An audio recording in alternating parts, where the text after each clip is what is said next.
सुंदर प्रस्तुति। अब आप मन ला जरूरत है ताली बजाए बर कहे के।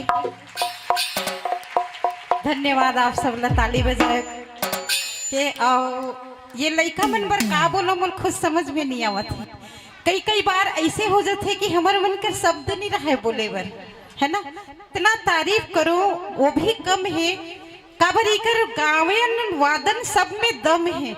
अब हम का बोलन, हम तो एकदम कम हन, है ना। तो ये छोटे से बालिका जिन मन आज हमारे बीच में उपस्थित है, मैं यही कहना चाहता हूँ जिन मन ऐसा लइका ला जन्म दे है, माता पिता ला हम बारंबार प्रणाम करत हन, कोटि कोटि प्रणाम करत हन। और आप सब लइका मन से निवेदन करत हो कि आप मन ला सीख लेके है ना। आपके गांव में घला अतेक लइका है, तो आप मन से निवेदन है कि आप मन के बीच में एक उदाहरण प्रस्तुत है। ये लइका मन हम जिन हमरे रायपुर से आए, है ना, ज्यादा दूर के नहीं है। तो आप मन से निवेदन है कि मन एकर मन से कुछ सीखाओ। और हमार ये बाबू जिन पेट बजावत रही से महुल सिखा देवे बेटा, तो पेट बजाई मैं एकदम खुश हो गई हूँ। बहुत ही सुंदर प्रस्तुति सही में।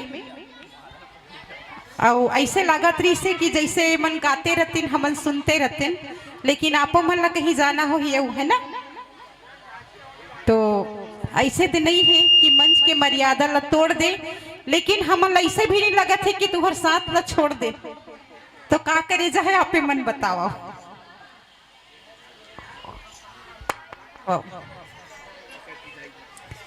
ये हमारे छोटे छोटे बालिका और बालक मन के विदाई बर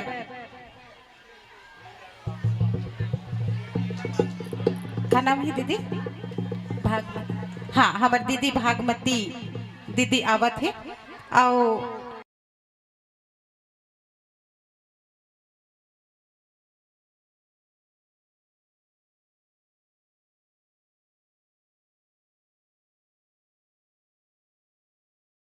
जीकर हमर आज के 2 दिवसीय जस झांकी प्रतियोगिता में महिला वर्ग के लिए प्रथम पुरस्कार के दानदाता है।